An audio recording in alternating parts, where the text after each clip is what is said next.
another episode of Dela's Voice. Today, again, I have the pleasure of having another wonderful guest who is going to bring a lot of information, a lot of inspiration, and a lot of motivation, and this time to make money in real estate. I hope you're ready for this because this gentleman knows his stuff. He is called the real estate guru with a big heart. And you'll get to see that and you'll get to see why. But apart from that, Ahmed Hawari is an award-winning author. He is a coach. He is a mentor. He is a speaker who has been on multiple stages with amazing speakers. And today he is here to pour his heart out, to teach you a few things. And so with that, ladies and gentlemen, please help me welcome on Dela's Voice again, Ahmed Hawari. Hello. Hi. Wow, I am so grateful for that introduction. Well, you know what? You've done so much, Ahmed, in this field that, I mean, that's why you're called the real estate guru, because you know what you're talking about. You have been doing this for a very long time. And so that's why we call you that. But you also have a big heart. Thank you. So thank you for being here. It's a pleasure to have you on again. So I just want to take a moment and say hello to our viewers who have joined us. Hello, and thank you for being here. Please share this talk with the people who would like to learn a thing or two about making money in real estate. Right? Information. That's all this is. So thank you for being here. And I just want to go ahead and put the question up so that people can see as they join. It's not a question, it's the topic of our show, the real estate 1% rule. And you said to me, there are 4 things people do not have to learn when they learn the real estate 1% rule. You're absolutely right. Okay. And I want to start by this because the idea of making money in real estate is very attractive, isn't it? To a lot of people. I know I would really, really like to make money in real estate. Right. But you know something? It's very scary. And it seems like such a big deal. It seems like I have to learn a lot. And you know, I'm really afraid that I might lose my money. So can we start there? Can we start of why is it such a big fearful thing for people to invest in real estate?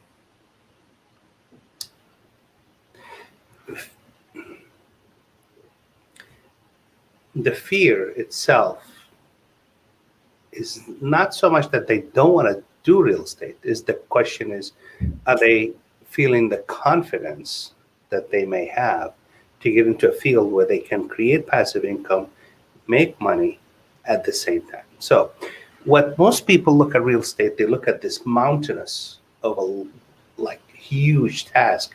It's like, oh my goodness, what am I getting myself into? What if I put all my money in? What if I mortgage my house? What if I do this? What if I do that? And I don't come out with it? Then what do I do next? Well, when you go into it thinking that way, first of all, that's where a lot of entrepreneurs or anyone who wants to get into real estate gets stumped, because that's the mindset they're going into it. So therefore, first step of that is change the mindset, shift the paradigm of how you think about real estate. Real estate is just a tool for you to use to be able to create revenue so that you maximize your free time. If you don't want to have a job from 8 to 5 or whatever time frame you work, and I'm not knocking the GOB people. I love the GOB people because I was one and I loved what I did for 30 years. Beside the fact, I also did real estate for 30 years. So if you love your job, by gosh, stay with it. But getting to the point of fear and how people and how we are as a human being, how I was, So the first time I purchased a property, I had a full-time job. I'm a geologist geophysicist, by the way, for those who do not know, and I have a postgraduate work in my master's degree in engineering geology. And I worked a full-time job, I had overtime, and I still had a part-time job as a server in a restaurant. Why? Because like most of us, I'm hustling to make ends meet. Have you ever had that? Yes. Yeah. And So I'm you sure mean our I still audience, do? I still do. We're always hustling. We're called entrepreneurs. We're still in the hustling. beginning, yes. But the later on, no. You are more than entrepreneur. You can live the life and the dream you choose to live, right? So if you're still making ends meet and you're struggling to make ends meet, the question is, or the thing I keep saying, if you do the same thing over and over and over and over again, do you expect different results? And the answer would be no. So in order to get different results for your success, for your mindset to change, you have to change something, right? So most people get into real estate either by getting a coach, a mentor, attend a workshop, and they think they're brilliant and they got it all. And God bless. There are some of those people who do. And I got some calls even from Toronto. The guy wants to buy my properties that I have personally. And he's young. He's 19 years of age. And I was so in awe of this young man that wanted to buy a 1.2 million property because he was creative enough to call me at least. So the first step he did is he called. Rejection is your friend. It's okay.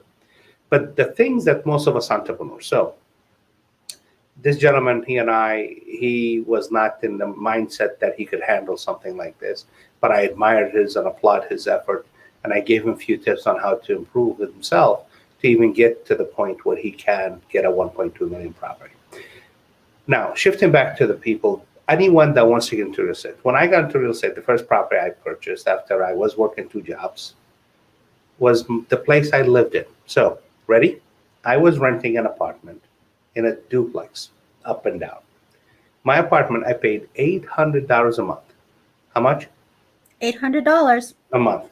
Now, if there was only 10 months a year, that's $8,000, right? Mm-hmm. I rented the place for 5 years. So for 5 years, I paid $8,000 every year. That's $40,000. $40,000. I mean, at that time in the mid 80s, that's when this was, until the time I started, and I've been doing real estate for 30 years. So to shift back, that's actually now it's almost 31. That's 1990 when I started. I needed to find a shift. So if I were to put all that money towards a property, could you buy a property with that money in the US back in 1985 to 1990? And the answer is yes. Probably, yes. The guy had paid his property double time because he has a second unit pay and rent. So what I did is I was fearful. So the landlord came up to pick up the rent. And I said, I'm having like cough in my throat. I said, Bob, his name is Bob. And I said, now, would you be willing to sell your house? And as I was asking him that question, I was doing this. Walking away. Walking away, as because the answer was going to be No. no. But guess what? He goes, sure. And I go, what? Did you just say yes? And that was the first moment for me that like, wow, like that young man when he came to ask me and he got a no. I was expecting no, but he asked. I asked and I was expecting no and turning around and he answered yes. And I'm like, oh my gosh, that was the beginning of the entire process for me that created the heavens and the earth for me and the income and the passive income to create the life I wanted to choose. So the question is, how many people would like to do that, do you think? Oh, I think everybody. Can Right. I just say something here? Please. Because for so many of us who don't have the proper information and feel like real estate investing is so big, it's so bigger than ourselves. Our excuse is, oh no, that's for rich people, right? real estate investing is for rich people. So Okay. but your story tells a different tale. It's telling me that it's possible. You just need to have the guts. You have to ask and not be afraid of rejections, because you said rejection is your friend, and you have to be willing to learn. So this is good. That was the first huge step, exactly. Now, at that moment, I had no knowledge of real estate. I'd never bought a property, let alone owned one. As a matter of fact, my family couldn't even own one. And the reason I can tell you that, I was born and raised in the Middle East, Kuwait to be exact. In my time, we lived in a two-bedroom apartment with 10 people. I'm sorry, not 11. The 11th came before I left. That's my little sister. But there was 10 of us living in this two-bedroom apartment that is about 700 square feet of space. Think of it this way. The living room becomes a bedroom at night. The family room becomes another bedroom at night. And they shift gears and become living room, family room in the morning time. Dining There's a room. small Yes. kitchen. And Yeah. no, there's no dining room. No, I know, but it becomes a dining room. Whatever, yeah. And there's a small kitchen and a small bathroom and a hallway in between. That was it. Yes. And we weren't allowed to own even a car in Kuwait. So to me, having a property was like, oh my God, it's a monumental task, more fearful than anything else I've ever done it. More fearful than getting a degree, for God's sake. I mean, college degree was a monumental task. This is even more fearful for me at the time. And the interesting part is I didn't have any money down. Most people say, I need money up front, this and that. Okay, I'll share with you a little thing I did. I borrowed some money from someone, and I put it with me as a savings, not an account, because they want to document where this amount of money. I borrowed $2,500. That's all. Just in case I needed it, not that I used it. I ended up not using it. I ended up buying the house with no money down.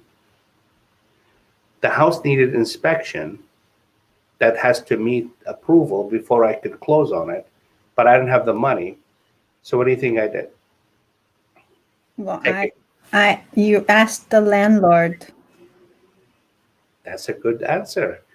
I literally had no money to put about $3,000 to fix all the repairs, and I don't need repair because the landlord is a slumlord.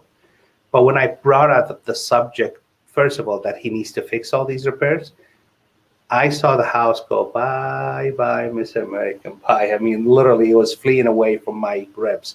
I was heartbroken, frustrated, flustered, all the terminology you could think of. I'm trying to think of a way, and that's when I said, what if I give you $3,000 to do all the repairs? And he goes, sure, of course, sure, because that's more money than what he needed to fix the things that needs to be fixed. And I added it to the price of the house. So not only did I not have the money, I gave him $3,000 more, but I didn't pay him cash or anything. I added to the price of the house. When it came time to close, there's a closing amount. This is something most new investors would need to learn about. And at that time, I was clueless, by the way. How did you know how to do that, though? I did not. The person wouldn't do that. The other person would say, you know what? I don't have money. I don't have a penny in my name. Forget it. And that's where the fear grips us and we stop dead in our tracks. Yes. Unless you take that first step of asking. Richard Branson said, I'm paraphrasing, if an opportunity comes, take it and then learn how to do it along the way. Instead of figuring everything out, saving all the money to invest in it, and then the opportunity may have came and passed you so many times while you're stuck on trying to create a structure of money needed in order to invest. There's a lot of ways that investors, I'm shifting gears on a different topic. There's a lot of ways for investors to buy properties with no money. Land contract, rent to own, owner financing. I'm giving you highlights of things that are all in my 3-day workshop, but I'm not promoting that at this point. I'm just giving you things that there's a lot of ways. Private money, hard money. Those are all terminologies that's available for any investor. The question is, what do you do with it and how you go about it is what makes sense. to you as an investor, to me, or anyone else. So those are 5 different ways that you can utilize with not a dime out of your pocket to buy real estate. But just because the money is not out of your pocket doesn't mean you don't own it. You have to be mindful of what you do and how you do it. So I want to buy a property. You have to figure out, okay, is this a profitable ordeal, right? We want to figure out, if I'm given a property that says, hey, this is a $100,000 property and I'm only going to make $300 a month, is it worth it? The answer is no. I could tell you without even thinking, doing the 1% in my head, that's absolutely not a deal for me. If the property can get me 1,000 plus every month, then sure, I'll consider it. And by the way, with my rule, you always make 10% profit consistently. I want to say always, at least I did it always. Not everyone can unless you follow the processes and so forth that I develop. But with it, I'm able to determine immediately. Now, for you coming in, if you are an investor, you don't have any money, you have to figure a way how and who can I reach out to. I gave you 5 different ways that you could do it. The second thing, I want to look at the property. Most often than not, new investors would want to know, what area is the most important thing? Yes, there is truth to that, if you're living in it. But if you're an investor, why do you care where is it at? Oh, okay, there's different levels of rent and per people that rent from you. You're right. They call them the ABCs. Literally, the ABCs. A, high property, which means high rent value. That's mean the clientele you get with those are extremely reliable. You never have to worry about evictions very much. B is almost in the same territory. C is in the middle of the road, which means you may have 1 or 2 or 3 evictions here and there. But all these are just processes that you have to learn on how to do it. If you create the process, I could be in a neighborhood that quote unquote C level, or the terminology C level mean the income and the people who have income may not be as high as somebody who's making $100,000 renting a place, but they might be making $40,000 for renting a place. When these individuals are renting from you and they pay, well, Toronto prices are, for a 1-bedroom is almost $1,200 a month, I think. Close to it. 2 bedrooms closer to $2,500 a month, and a 3-bedroom. It depends where, yes. Very much range. Depends where. But there's nothing under 1,000. I could see. No. And I was there a lot. Definitely not. In the U.S., it's different. It depends on the area as well. But a 2 bedrooms, for example, I give you 2 bedrooms of ours. In Akron, Ohio, our 2 bedrooms rent for roughly $850 a month. But in a different location, which we also have, they rent for $1,000, and they pay for everything. In the $850, they only pay electric and gas. So there's a difference level and a different neighborhoods. But what matters is how you set up your system to get your clients in. They're still my customers. They still are to be looked into as your bread and butter, and that's how you make money. I mean, it's passive income. That's the best kind of income, isn't it? Exactly. And be able to make out of that $850 or $1,000, at least 10% of that comes as profits every month for you. Mm-hmm. So multiply that by 10 units. Mm-hmm. So if you make $100 a month on each profit, in each 1,000, 10%, right? Times 10, that's $1,000 of cash flow coming to your pocket without you doing anything to it. Mm-hmm. It's just an oiled machine. So there's a question. Is there a good time to invest in real estate? My philosophy or the market's philosophy? If you listen to the Dow Jones and the CBN, CBCS, whatever, all these business channels, and the market is good, bad. Like right now, I hear Toronto market is awful. Market value is down. Well, if they're down, that means great for me as a buyer, especially if they want to sell, and they're forced to sell, or they might be in a predicament. So this time of COVID, and unfortunately because of COVID, there's a lot of people that feel a lot of pinch in their pocketbooks. And so they may be behind on payments. The bank may want to take over the property, and or they're really having financial, they can't find a way to create a job or income. And I really feel for them. But our jobs as investors is to always keep thinking of ourselves as problem solvers. I'm a problem solver. I create money in a way by finding a way to solve their problem while I am still creating a win-win. I'm still making money, but they're also getting their dignity. They're coming out with not so bad of a credit score. They're still coming out of the deal of something that better than the bank just taken out of them, and they end up with nothing and a bad score and a bad credit, and it's going to take them years before they could own another property. Mm-hmm. I could have, in some cases, I could buy their property and resell it back to them. That's also another technique that I teach.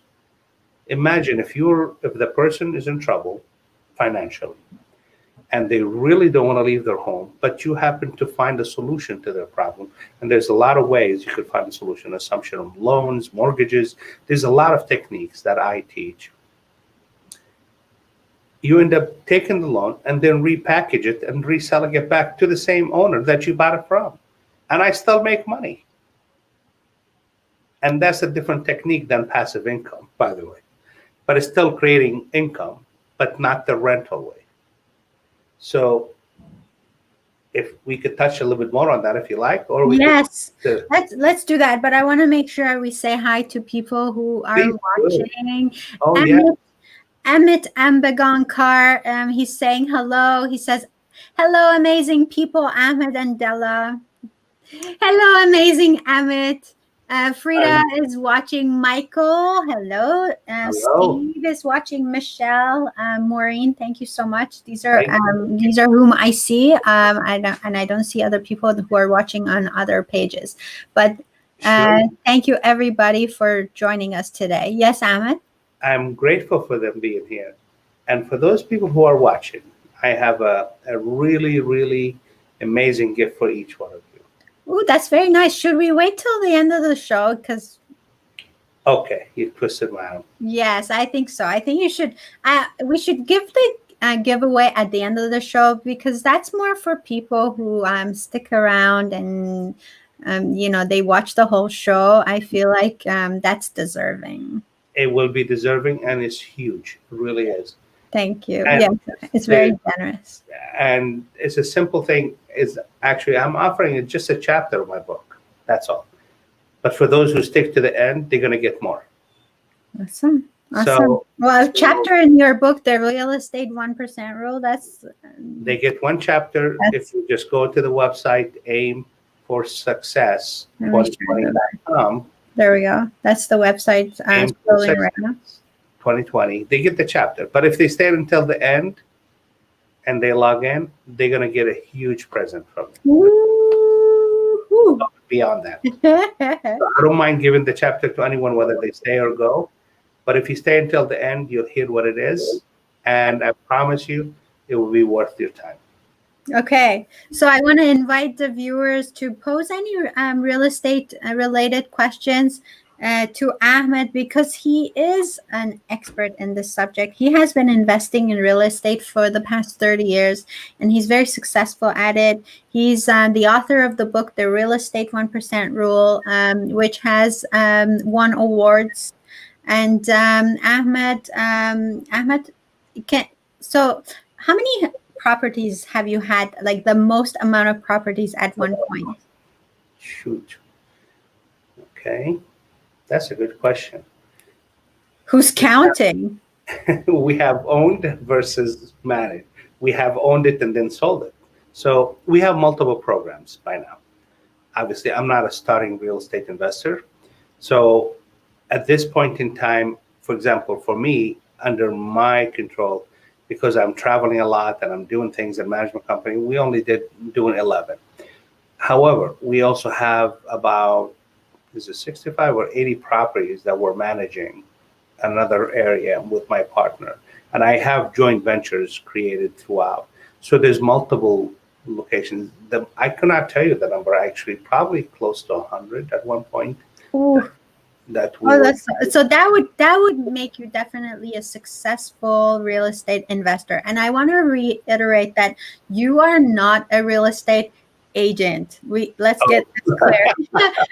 Ahmed is a real estate guru. He's an investor, Yes, right? So, and he helps people also get started in investing in real estate, and he teaches people how to start with very little money. absolutely. And Right? so, Okay. as a person who with little money, they want to look for a property, right? So how would they go about making a property that they want to create passive income? When we say passive income, what does that mean? Let me say this. Would you like to have a revenue? We talked about it previously. Income every month on an ongoing basis. Yes? Sounds good. Absolutely. That is what's passive income. It's a rental property that creates for 23 years roughly. Actually 23 years. That's all I've done is I bought properties, they generated income out of the income. So what happens with the income comes in? Let me touch base. So before I started this technique, is called turnkey operation, where we have investors from overseas. And I say overseas, Canada is one of them, Turkey, there's Israel, Russia, China. But personally, I have techniques that whom I select, and plus we also have investors from California. So Do you have anyone from UK? Because I got a good friend watching from UK right now, and I her name don't is have Dela. anybody. It's much more profitable to invest with me in the US than they are in the UK. I promise you that. This is Prices Olga. up there. She's saying hi. Hi. Okay. And I promise you that the prices in England are so inflated, it's worse than Canada and Toronto, in my opinion. And with the amount of money you put into it, the return on it, you barely get 1% if you are breaking even. I'm talking my rule where I'm at. I will not. I don't want to say. I almost said the G word, but I don't want to guarantee anything right now. What's the But G word? the guarantee. Oh, I'm guarantee. going to guarantee 10%. But if you don't do it processes with mine, then I cannot guarantee it. That's the thing. If I'm doing it for you, I'm likelihood to guarantee you, I say between 8 and 12%. Okay. Take consistently. Okay. But if you want to do it on your own, so what is it that you want to look for, right? First of all, the house. What am I looking at a house for? Because I wanted to create income. Okay, how am I doing it? In Canada and Toronto is different slightly than the US and can be done here as well. Some people will buy a house and then all of a sudden they will compartmentalize it, I call it. Finish the basement and rent it out. Do the first floor for themselves and create a second floor that is also rentable so that they can create an income to help their own income to pay for the mortgage. Yes? That's what's happening in Toronto. Yes. Consistently. If you do that in the US, you're almost guaranteed to get 100% return on your property income value. So in other words, if I need $1,000 every month to break even, the technique in Canada, at least I'm using that as an example, you have maybe 300-400, and then you run 2 other units and you barely get up to 1,200. So you make $200. But you have to literally lose 2 portions of your house in order to break even and maybe make a little bit more. If you do that in the US, instead of making the $200, you're probably making $800. And that's almost triple the value, 3 times more than what you do in Canada. So where is it? What good property is it a good property? I recommend if you're buying single family homes, when you look for them, make sure it's at least 3 bedroom. 3 bedroom and 4 bedrooms are by far better if you buy in single family homes. Canada has a lot of townhouses. Make sure they are 3 bedrooms minimum. Don't go for those 2 bedrooms, even though it's desirable in some cases, in some areas, but most often it's much more resellable at 3 and 4 bedrooms. If you're going for multiple units, then the 2 bedrooms are enticing. The 11 units we have, they're all 2 bedrooms, 1.5 bath, complete 1,200 square feet of space. And each one of them generates somewhere between $1,000 and $1,200 a month. Now, these So what properties, would they cost you though? Like what would I'm glad you asked that question. Did I give you $20 for that? later. So in this case, and to give you an indication, when we took over these properties, by the way, these properties we just acquired about a year and a half ago, right? So in a year and a half, the rent value, now you ready for this? You sitting down? Yes. Viewers, are you sitting down? Yes. And I really mean it for the bottom. In Canada, you could only raise the rent by how much? 2%. And yes, something like that. If you really kick them out and redo it, then you might increase it by 10 to 20%, right? Our values went up over 50% Wow. in 1 year. How come? How come? Yeah. Because of the systems we have in place where we upgrade units. We also, they were valued less than what they should be. Market value is higher. So there's a lot of things going into it. I have been so successful from the get-go, from 1990, where I'm consistently 50% higher in rent than anybody around me because of the product we provide. Mm-hmm. Mm-hmm. So as an entrepreneur, you have to find a niche thing that most people don't have, and you provide that, then it's yours. In our case, when we started out in 1990, 91, 92, by that point I have 6 units now, we were providing a product that has higher quality carpets, had ceiling fans at the time, where most places didn't even have that. Windows were replaced, kitchens were updated and modernized immediately. By doing just these little things, instead of renting an apartment, for example, at that time for a 2 bedroom about $400, we were getting $750. Does that sound good? Yes. Absolutely. Just the little things. You're not investing a huge amount of money into it, but little things. The unit I'm in right now is one of the units, for example, we use as an Airbnb. Do you believe that, well, this is what, August, the end of August? If I was renting this unit, I would not be getting as much money. In this case, I got already the rent equivalent of this unit for the entire year, and it's already August. And it's rented the first week of September. So there's a lot of techniques you could do. So using the Airbnb platform. Yeah. Mm-hmm. Yes. So what did we do to the Airbnb, for example? Well, we changed the kitchen floors and the bathrooms completely. Mm-hmm. They were outdated from 1975. Mm-hmm. Yes. Imagine renting a unit from 1975. Would you want to live there? Mm. I don't think so. Mm-hmm. But a coat of paint, get the carpet cleaning if you don't want to immediately redo it. The kitchen's from 1975. We kept the kitchen the same way. Why? Because it's a good kitchen. But it would look dull. It looked old, aged. But when we did with it, and I'm almost inclined to do it, but I wasn't prepared to do that, so I won't do that. But now you look at the kitchen, and you could look at one of our sites, actually. Well, there's nothing listed now. It's everything. We have a waiting list. I'm sorry. Now that I think about it, the techniques we apply are desirable. We have a waiting list for people to get in. Even though it's an Airbnb, we don't want to rent it out because I'm already have enough money revenue coming in for the entire year in 8 months.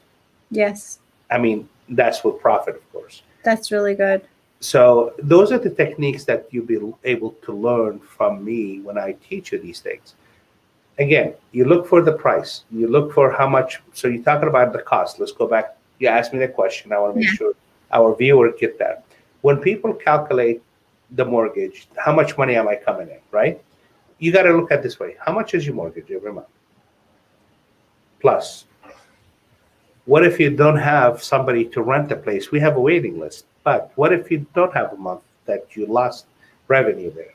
So if you have 10 units and one of them is vacant, that's 10% loss. Yes? Yes. So 1 out of 10 is empty at least once a month. So you take that and you add it into the mortgage price. So if my mortgage is 500 and I have one unit that's renting at, say, 500, divide by 12 months, that's $50 a month. Say 600, Mm-hmm. that's $50 a month, okay? Mm-hmm. Mm-hmm. So I add 50 to the 500, that's plus. Things go bad, right? Yeah. Least expected is old, whatever.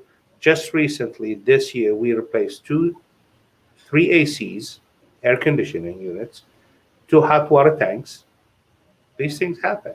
Yes. Those costs has to be budgeted for in our calculation when we take a look at a mortgage price, right? So now I want to be an investor. All these calculations, how much money am I adding on for vacancy rate? That's one. Those one of the four that I was talking about. The second one is maintenance cost. So if you take two hot water tanks and three ACs, that comes up to be close to, I don't know, like I'll use the US numbers, we're looking about $10,000, right? So if I have an expense of $10,000 already, I have to calculate that on 12 months, right? So let's make it simple, $12,000. Mm-hmm. But that each month I have to have $1,000 accounted for costs of maintenance on anything that comes up. So I have to add that into the price of the house. In this case, I'm talking about the 11 units, okay? Mm-hmm. If it's one, then it will become $100. Does that make sense? It's a lot of numbers for Numbers. me. So let's Yeah. You have to add Simplify for maintenance me. cost. You have to add vacancy cost. Mm-hmm. You have to have the mortgage, Mm-hmm. and it could be with or without taxes and insurance. You add all these numbers, that's your break even point, right? Most real estate persons or want to get in real estate, they need to understand these numbers. That's a lot of numbers to get into, right? That's it. That's just it. And that's What why if, I think a lot of people stay away because they're like, oh my God, that's just over my head. I know my partner, he's my first mentor, by the way. I started mentoring him in 2006. Okay. He sells everything out of the stock market he had. He goes, okay, teach me. I'm like, what? Teach you what? He goes, I want to do what you do. I said, are you crazy? He goes, no, I'm not. I sold everything out of my stock markets, everything I've been doing for the last 10, 15 years. And here it is, teach me. I'm like, okay, you know what you're getting yourself into. He goes, yes, I want to shadow you. Now, shadowing is the highest level of coaching. He's above coaching. Coaching, I may spend one-on-one with you, right? And really focus my energy to help you in all the areas you need, correct? That's what coaching is. Most people know that coaching. Mentoring is one on few, right? So it could be 10 people, 12 people, and you do it once a month. Agreed? Or once every 2 weeks. A workshop is one on a lot of people, 300, 400 Yeah. people, whatever, right? Yeah. So they don't Yeah. get as much value out of that because they have hardly any time to ask questions. In a mentoring, they might be able to ask one or two questions, but that's about it, especially if they want to learn something as well. So the coaching is the best. Well, shadowing, it's even much more intense. They don't get They an follow hour. you around. They're like attached to my hip. Yes. You're kidding? And they get Oh to my see. gosh. Yes. I They said, get- okay. So if we have, and by the way, for those people, I learned to do everything in a house. I learned how to do kitchens, bathrooms, windows, you name it, I've done it. I don't do it anymore. Why did I learn it? Because I was curious, George. Like George of the jungle, I want to curious, I want to learn it. I That's really a different George, by the way. okay. I'm just saying. I confused the two together. Yeah. So, but I'm curious, George. Well, they both are monkeys, I think, or whatever. George of the jungle. Either way, I want to learn. I'm curious. I wanted to learn. The more I Yes. learn, the more it's like more input. In order to be able to help you, and I'm a troubleshooter. So when somebody calls me, and at the times said, "Oh, my furnace went out," I'm like freaking out. Okay, calm down. Just send me a picture, please, and you be my eyes. I'm not driving an hour, for example, at the time to look at your furnace. But I have a guy on standby. So before I send him over, can you tell me send me a picture, whatever. I'm able to troubleshoot these just on the spot in a matter of 5 minutes. Mm-hmm. And it was the pilot light out. Mm-hmm. It was as simple as that. So the ability to learn these things, I have literally a 30-day workshop on that, actually, that I'm creating just to troubleshoot things. How to be able to troubleshoot is called the real estate emergency doctrine. Wow, you've really thought of everything. So that the pieces can be how you be able to troubleshoot. And my mentoree, the first one, to this day, he will call me and says, "Oh, Ahmed, I'm having this problem." I'm like, okay. 5-10 minutes later, it's resolved, done deal, off he goes. So those are services that I provide on the side, just with people I know I love. I don't get paid for this one, but others I do. So going back to knowing your numbers, all these numbers for people to get into real estate can be overwhelming, and they're also part of the fear factor that we feel overwhelmed by. Mm-hmm. I hope those things consistently. I never apply those tools, by the way, that I'm telling you about. You go, huh? How could that possibly be? Right? Yes? Yes. So, what I developed is the real estate 1% rule. And by 1992, I figured out that I don't need to know maintenance cost. I don't need to know vacancy cost. I really don't care about what the bank says about my mortgage amount is, or how much interest and insurance do I need to add all these things together. Because once I used the 1% rule, I was able to come up with a number in less than 2 minutes, immediately figuring that out.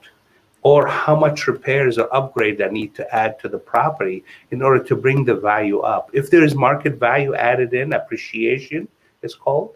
Oh, by the way, this property that we got a year and a half ago, it is appreciated at 45% in less than a year. Wow. Yes. So if you take $100,000, it's worth 150 in 1 year. Mm-hmm. I don't know how you. I think it's a great investment, right? Yeah. This concept. So all these numbers that you have to learn: maintenance cost, vacancy cost, how much is going to be the mortgage, how much is the insurance, how much is the interest rate. I'm giving you more than 4 actually now. Yes. That you have to learn all these numbers. The real estate 1% rule actually has been consistently for the last 30 years for me. I have used it and never wavered away from it. And I have never lost money in real estate ever in 30 years. Okay. Now, So let me do that again. we In want 30 years, using the real estate 1% rule, you've never not lost. the other stuff. The other stuff I'm teaching you, I've learned in 2013. Yeah. Yeah. 25 years later, almost. Yeah. I have never lost money in real estate ever using the real estate 1% rule. Would you like to know how? Yes. Would you like to learn? Yes, like we have about 15 minutes left, and I'm like, okay, when are you gonna tell us? And I want to know, and I know the viewers want to know. So we're just gonna take a quick moment, and okay, and we're gonna be right back. And I want you to please share what is that 1% rule, the 4 things that you already said, the 4 things that we don't have to do once we learn the real estate, the 1% rule. So let's get into it. We'll be right back. Okay.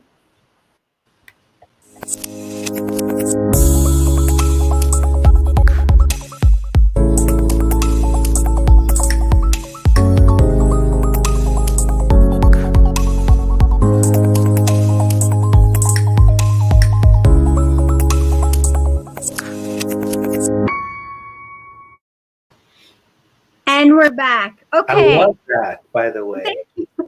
Thank you. I want one of those. That looks awesome.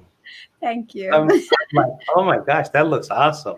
That's food for thought, Ahmed. Okay. Later on, I would like people to be able to sponsor the show and place their ads there. and Yeah. that way I can be a little bit more helpful.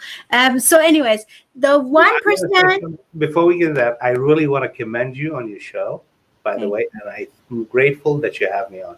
Della, thank. your voice is really resonates with a lot of people, myself included.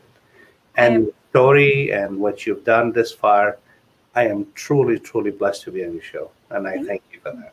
thank you so much. Thank you so much. That's very appreciated, And and I'll be, I'm glad that you're here. and I would love to be one of your first sponsors. Woo! Woo! Perfect. You're Thank you. Okay, my dear, let's go and give people what they've been waiting for. So, the real estate 1% rule. Well, first of all the people who are on this podcast and will be watching later, if you go to aimforsuccess2020.com, you will be able to get a chapter of my book, right? Yes, it's scrolling on the bottom. Thank you, Hudella, for putting that out. I like that. See, I'm learning so much more. I'm one of those, like, I love to learn enough to get me in and out of trouble. That's not my comfort zone. And that's another thing. Learn what to say no and when to say yes. As an investor, you have to be able to make those decisions on the spot. It's not an emotional purchase, right? If you get emotionally involved with any purchase you do as an investor, the tendency, you're not living in it. So I'll give you an example. My wife and I, by that point in time, I had some properties and all that. So we want to move into a school district. Oh, by the way, because my son has Down syndrome, for those of you who don't know. And I'm grateful he's been my hero. He's been the rock in my life that really excelled me more and higher levels than I ever thought, especially when I was paralyzed. The time I was paralyzed in 2013, it was probably the darkest moment I've ever felt. Imagine having the ability to walk and do the things you can do. And in a matter of 7 weeks, I no longer have the ability to do the left side completely gone. I drove myself to the hospital, by the way. And I don't want to go through the full story of that as much as just the point of it. When I start my road to recovery, I realized I'm no longer able to dress myself, bathe myself, walk, do the things that I took for granted. Until my son one day, and I was hitting depression big time, until he came up one day, gives me a knock on the shoulder and says, "Dad, keep up the good work." It's like, God love you. You weren't supposed to be alive. Your face was so blue because the cord was wrapped on your neck. You had an open heart surgery at 2.5, a stroke at age 9, and you coming to tell me, "Dad, keep up the good work." God love you. What He's is a my hero. He is my hero, really is. Yes. And to put a plug, actually, before the end of the year, the Upside of Down Syndrome book will be out. It says the Upside of Down Syndrome, my son, my hero, and the inspiration he gave me to walk when I was paralyzed. That's coming up. And So, that's a charity that you keep really close to your heart, and that's what part of the reason you're called the guru with the big heart. I think has a lot to do with your interest in Down syndrome. thank But you. He's really magic. But because of all these things, actually, this investment property is part of what the bigger goal is, to be a tool for individuals with disabilities to be able to live on these premises as we expand over 5 years. So there's a 5-year plan to go with this. But you see, Ahmed, okay. So, what's all the money in the world that you're going to make if it's not going to be spent on something fantastic like this? And that's what makes it so beautiful. It's not that you're trying to become rich, so just for the sake of becoming rich. You want to be able to help and impact the world, especially Down syndrome, and that's so admirable. Thank you. So, are you going to give us the rule or no? Well, sure. I'm telling you already. Just figure out the numbers, vacancy rate. Ready? Writing down. But you said we don't have to You know know. those things. You all have to come up. So let's assume a property. I'm going to give it to you, and also for those of you who stayed until the end, you're really going to get a huge. Let me know when it's about 5 minutes, please, before. Okay, we're about 10 minutes before the end of the show. So You add the vacancy rate, you add the maintenance rate, you add the mortgage, the principal, the interest. Okay? So far, there are 5 things, right? And you have to know what the total number is and relate it to market value around your area and equivalent properties, right? So that price should be 1% of the price of the property. And you go, huh? So let's use an example, right? So you're in Toronto. That sounds really low. I know.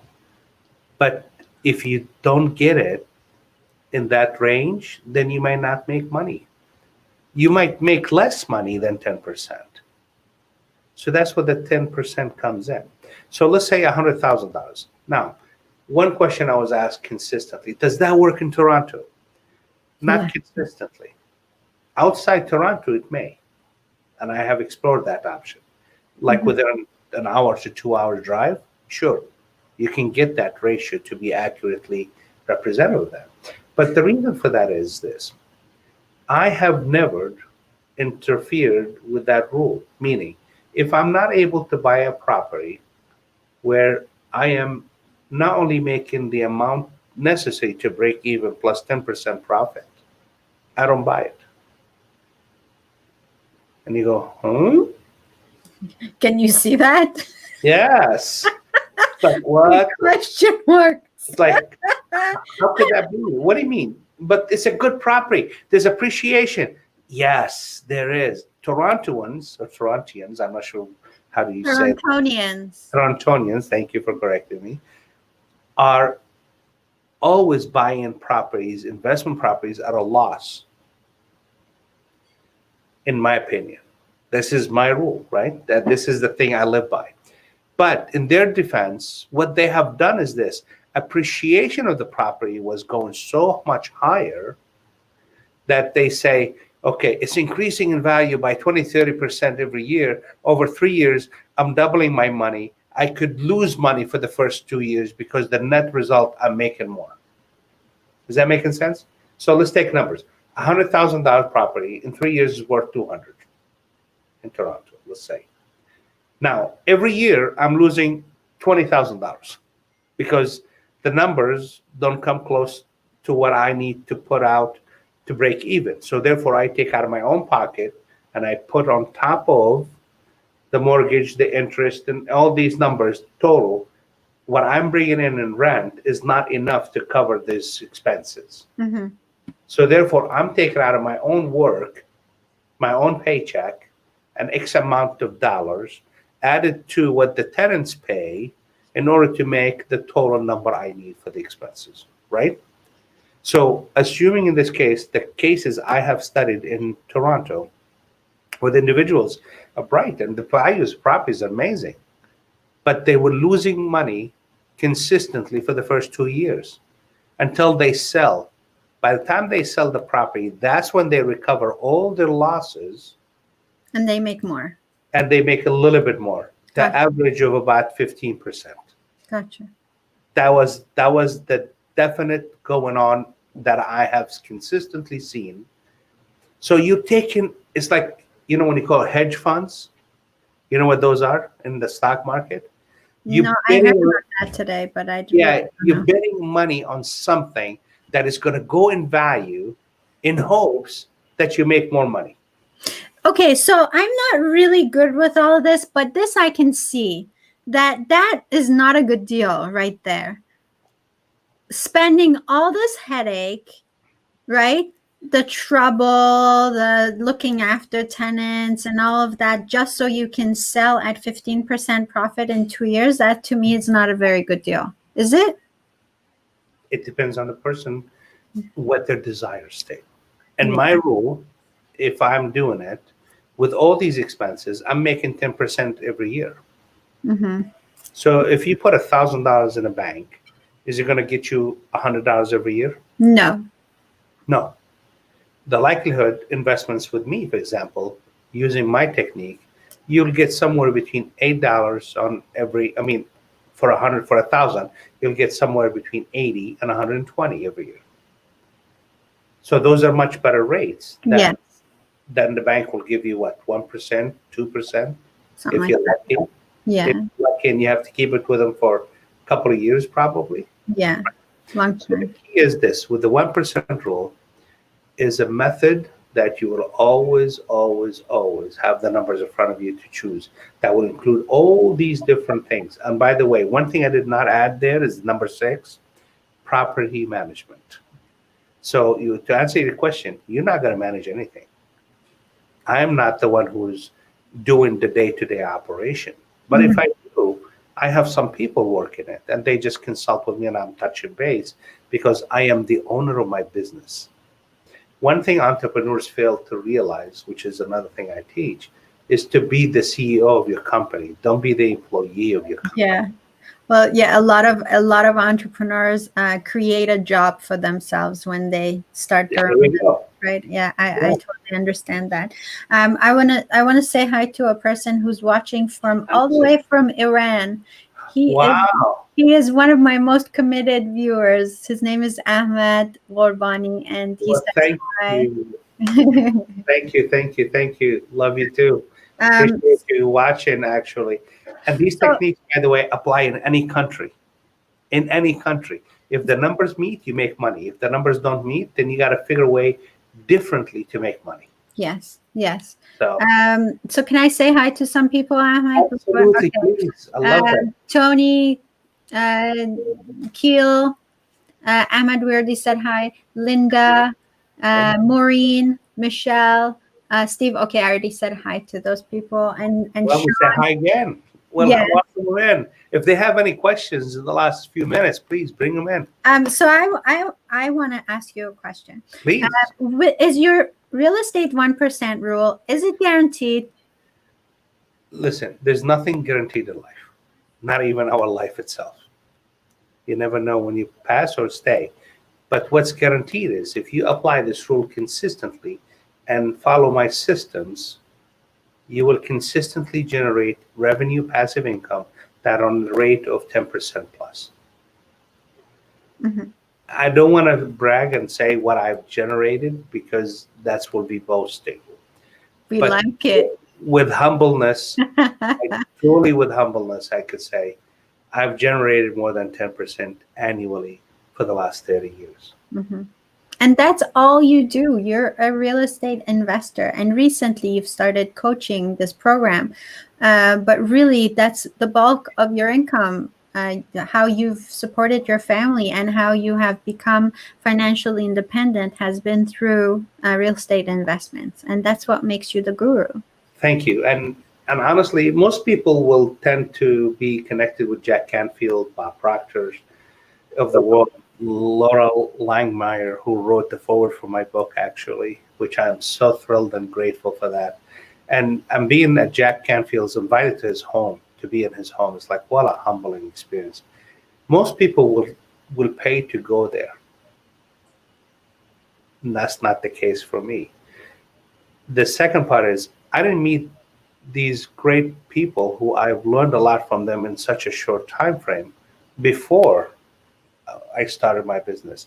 I was matured into it almost 27 years before I even got to meet these individuals personally and be invited and so on. So my success was not reliant on their teaching, but I've learned so much more from their teachings now that even made me a better coach, made me a better mentor, made me a better person, a better husband, a better dad.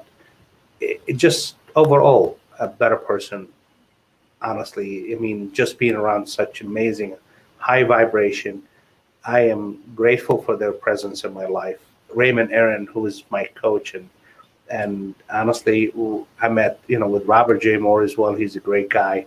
I mean, all these individuals, Unstoppable Tracy Schmidt. To meet all these people, share the stages with all these individuals, it's an honor. Be invited to Slovenia to speak. I mean, think about it. It's the Yeah. only country with the word love. And Miha, who's my great friend in Slovenia, he's a coach of his own right and his own company there. And he coaches not just people, he coaches the CEOs of automobile manufacturing companies. And I was attending 3 day with him. It was unreal. But he spoke in Slovenian. I'm like, what? what am I doing here? And he was surprised I took 75% of the material I ever took, even though he spoke Civilian and I didn't understand the word he was saying. It was funny as heck. And he goes, I don't get it. You really are a smart person. I said, well, thank you. I appreciate the compliment. I've heard that before. I know that. I know you're very smart, Ahmed, and that's why you've made it so successfully in this journey. And going back to, I don't know, like how many years ago. Let's not go there. But how many years ago you started out as a young lad coming to America?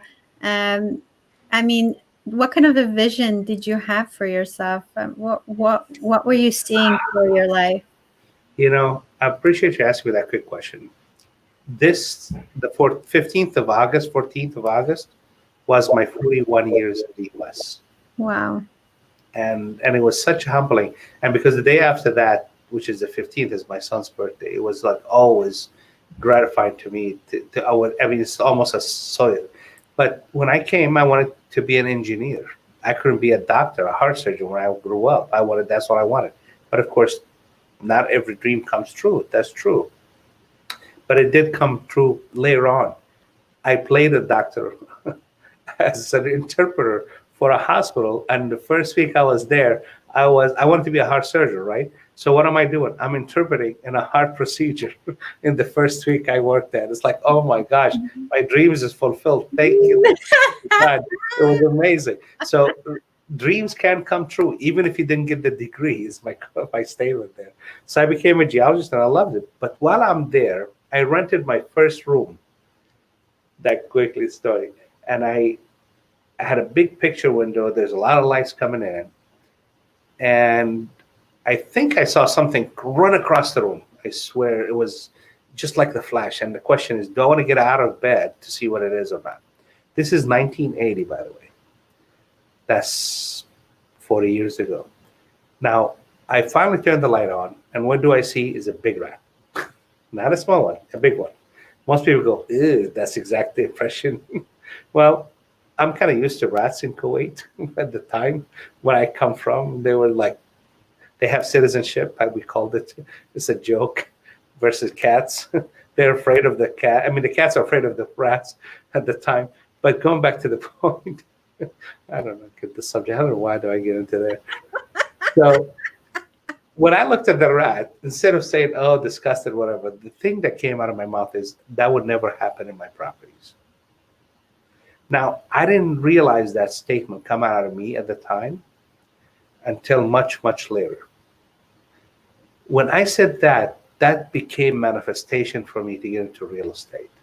I knew I did not have much. I knew I didn't have the money to start out with. As a matter of fact, I was being helped to go to school here, and I'm grateful to my uncle who passed away in 2018, who had inspired me to push me to come to America. I had other places to go in the world to study and be what I become, and I'm always grateful for that. But the statement that came out of me is not my uncle's, it's not my dad's, it's not my family, it's mine. Because of that manifestation, I found myself geared up towards 10 years worth of figuring out how to get to my destination before I bought my first house. If I would have to do it over again, and not only that, 8 years after that, figuring out the financial system where I can get a mortgage from any bank at no questions asked anytime I want to. And they will say, yes, Mr. Hawari, no problem. Of course, I'm in the process of refinancing these properties after 1 year. Remember, they're already up 45%. Yeah. So Yeah. I'm taking the cash out of it. A technique that I can teach people how to take cash out of walls and create passive income. Wow. So it just all put together is simple. What are your desires? Why do you do what you do? I have manifested the life I desired and wanted, and I am so grateful for it. I have the most amazing wife for 28 years. This is going to be our 29th year. And she's been a rock in my corner. She's been supportive of what I have decided to venture and teach others on a full-time basis, doing what I love. And I'm loving what I do, even though now we're not traveling. I'm still doing that. I'm coaching people on finances, as well as real estate, as well as business development. I have 3 different careers for most people that I have done, plus my own environmental career that I've done for 35 plus. I have an environmental company. Like literally, I have done 35 years plus in environmental work and hazardous waste. You know those Michelin man suits, whatever? I used Yes. to wear that actually for a living. And I loved it. That's digressing. The point is, I tell people this: I'm a jack of a lot of trades, and I'm a master of each one of them. When I tell you I can help you in one area, I truly can. I won't say it if I'm not able to.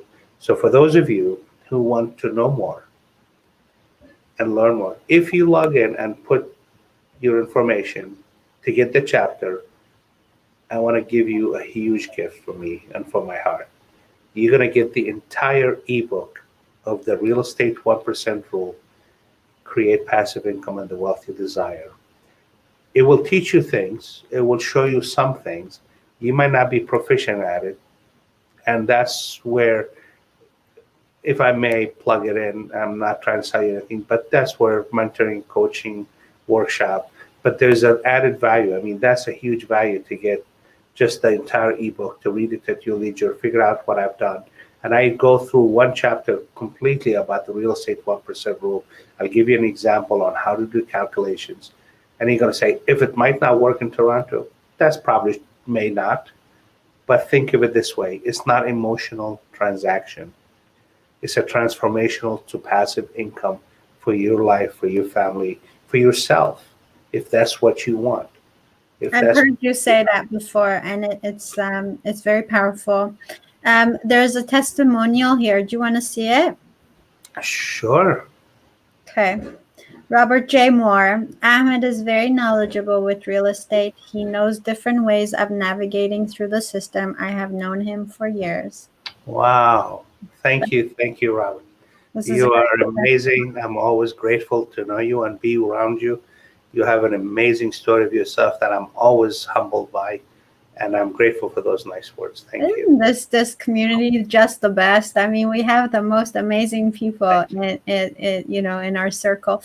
We have a great lady here actually watching. Lizzie T's in the house. Hi, Lizzie. I know you had an interview with her the other day. That was amazing. Yes, she is amazing, and she has a question: how to Yeah. get third property being high risk? Now, how I don't know how in depth you can go with this because we are out of time, but could you just talk to her about this a little bit? When she says a third property, I need to understand what that definition means. How to get a third property being high risk? Like maybe she already has two and she's getting a third one. Can she clarify that, please? Okay, so if you're still here, Lizzie, could you talk on that a little bit more? Just maybe be a little more, just elaborate just a little bit more. Yeah. Are you getting another property, the third property, and you own two, and this property is high risk, meaning it's damaged and needs a lot of work, and the bank may not consider it for a loan? Maybe that, yeah, maybe. But I suggest that if maybe Lizzie, if you're here, maybe just reach out to Ahmed on his email and Private. I mean, yeah, private message me if you like. I'll be more than happy to talk with you a little bit more about that person. And get his book. Huh? Get his book. Yes, get book. And if you wanna, as a matter of fact, for those who private message me personally, I will give you the link for on top of the book, a half-an-hour coaching session as well. That's just came up right now. I did not plan on doing that. Generous. Oh my Liz God. question, in order for me to help her, that will require that. That's amazing. Thank you, Ahmed. Thank You're you. welcome. Thank you. You are indeed the real estate guru with a big heart. And they always can reach me to become part of my private group, Aim for Success, or Aim for Success 2020, and get the book, not just one chapter. Anyone doing it today, they will get the entire second edition, which is an expanded and more chapters and more information, more tips, and a lot of techniques as well. There's a lot more to learn if you want. And and I could go on, but there's 3-day workshop, 1-day workshop, there's 30 days, mini, it's like a mini real estate tips every day kind of thing that I'm creating right now. As a matter of fact, those are all things. And Laura Langmeyer wants to do a webinar. So this is another thing. And I'm kind of doing the thing where we will do something on a bigger scale than just a 1 hour thing. She will have the hour, but I want to also involve other people and stay tuned for that as well. Amazing. Amazing. Many things in the works for you. Reach Ahmed Hawari at www.aimforsuccess2020.com. He is the real estate guru with a big heart. Reach out to find out about how to get his book, The Real Estate 1% Rule. Look out for his free offer of a half-an-hour coaching call. Are you kidding me? What? This is amazing. This is so generous. They have to take it from AIM number 4, Success 2020. Once they are there, then they could private message me once they are in the to get the book and go through it, and then I'll set up if they private message me after. Thank you. Very, very generous. Dela, you're amazing and awesome as usual. Thank you so much. You're welcome. I want to please invite all the viewers who found this talk beneficial to please share it with the people who you think might be interested in making a buck or two in the real estate as a real estate investment, because this is the guy who can get you there. And so also, please, I want to invite you to visit my YouTube channel, Dela's Voice, and subscribe to have more wonderful videos of information, inspiration, and motivation. Because ultimately, all I want is to bring hope and wellness into your lives. And I have wonderful guests who have great knowledge to do that. So thank you. Thank you again for being here, my friend. It was a pleasure to have you. You're always so much fun. I just don't know where time goes. Like, honestly, every time you're on here, I have no idea where time goes. I know. We should do more of these. Really. So it's like, if you got money and you don't know what to do with it, I could teach you on how to invest and make money on it. Now you owning the properties. Imagine that. You know. Imagine that. I may just call you on that. I don't have a lot of money, but I may just call on you to get a few points. To get the money made up for you without even owning the property. I could help you with that. Truly. So we'll talk one-on-one on that. Okay, well, I'll give you my link for my appointment. There you go. You got it. Awesome. Thank you. If you know someone with a great story, with a really wonderful message that you would like to nominate to be on Dela's Voice talk show, please email us at info@delasvoice.com so that we can get that message out into the world. And as always, this has been an amazing time on Dela's Voice, and I hope to have sparked your soul. Have a great day, everybody.